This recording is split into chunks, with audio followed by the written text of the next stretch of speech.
Akashvani Adilabad 100.2 FM మనస్సు నిండా. भारत माता की, बजरंग बली की। पवन पुत्र का गांव है और पवन पुत्र के शरण में हम बैठे हैं। सभी बंधुओं से मेरा नमस्कार, सभी को मेरा राम राम। हमको हनुमान जी महाराज का दर्शन करवाया। ये बहुत पवित्र मूर्ति है। कहीं से अनायास तैरते तैरते इधर आए, शायद लंका से निकले, आपके गांव में ठहरे और उसने आपने बड़ा यहाँ इसका अच्छा धाम बनाया है, उसका दर्शन करवाया और फिर इतने सारे ग्रामीण लोगों से मिलने का इतना अच्छा प्रबंध करने के लिए सभी का धन्यवाद।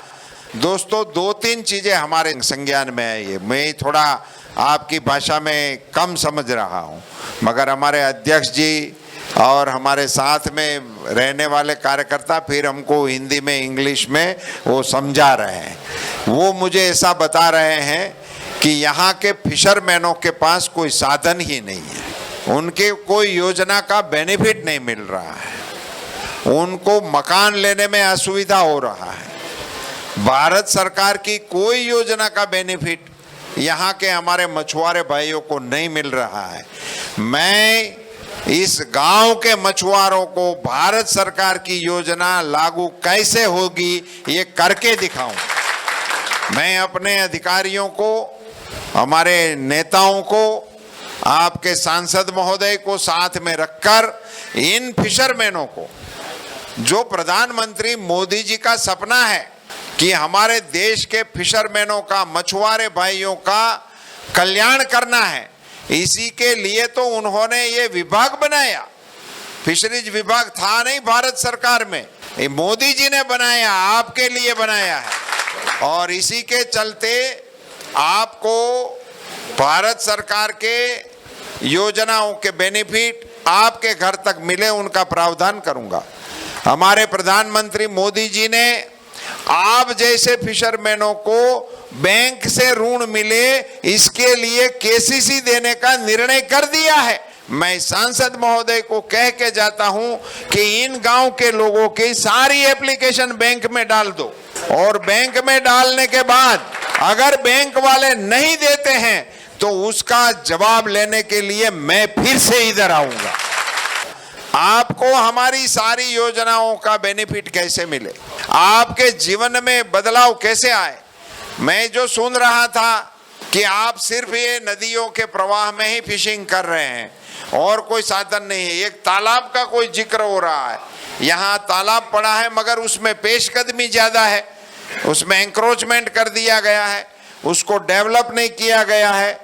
उस तालाब को सही ढंग से ऐसा बनाने का प्रावधान भी हम करेंगे, उसी को डेवलप करेंगे, उसमें जरूर पड़ने पर बीज डालेंगे और आपके लिए कुछ करेंगे।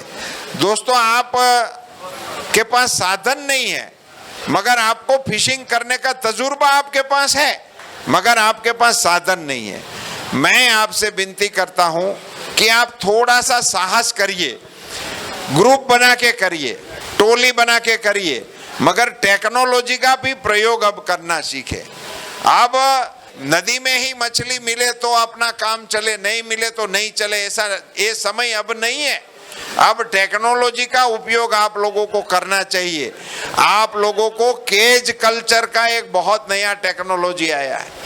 आप कहीं पे भी केज डाल के अपने तालाब में, अपने जहां पानी है वहां वो केज में ही मछली पलेगी और केज में से ही आप इसको क्रॉप तैयार करके उसको ले सकते हैं। उनमें भारत सरकार की सहायता भी आपको मिल सकती है। सो टेक्नोलॉजी जितनी भी आई है, उन टेक्नोलॉजी का प्रयोग यहाँ पे नहीं है, उसका प्रयोग कैसे करवाया जाए, उसके लिए आपको तालीम कैसे मिले, उन सारी चीजों का प्रबंध करके मैं इसी गांव से हमारी भारत सरकार की योजना का मॉडल दूसरे लोगों को देखने के लिए यहाँ आना पड़े, ऐसी कोई व्यवस्था करें। भारत सरकार ने पूरे देश के कोस्टल एरिया को देखते हुए जिनीवा में जब मीटिंग हुआ था तो दुनिया के देशों ने हम पर दबाव डाला कि ये फिशर विभाग में जितनी भी सब्सिडियां हैं वो बंद कर दी जाए। हमारे प्रधानमंत्री जी ने विश्व के देशों को साफ साफ शब्दों में बता दिया कि तुम पूरी दुनिया की मछली खा गए हो, हमारे गरीब मछुआरे भाइयों को अभी इस योजना का बंद करना ये हमारे काम का नहीं है। सो ट्रेडिशनल फिशरमैनों के लिए भारत सब्सिडी बंद नहीं करेगा, ऐसा करके हमने उसमें मना कर दिया। दुनिया के सामने आपके लिए प्रधानमंत्री जी ने आवाज उठाया है, यहां आपको बताया नहीं गया किसी को। पूरी दुनिया के देश मिलकर अपने फिशरीज सेक्टर की सब्सिडी बंद कराने वाले थे।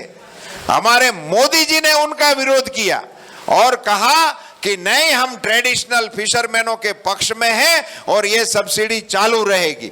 ऐसा करके आपके लिए वो दुनिया के देशों के सामने लड़े हैं और आपके यहाँ इन योजनाओं को पहुंचाने का काम करने के लिए ही मैं आया था।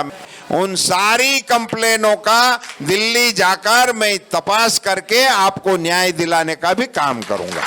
बहुत बहुत धन्यवाद। ఆకాశవాణి ఆదిలాబాద్ 100.2 FM మనస్సు నిండా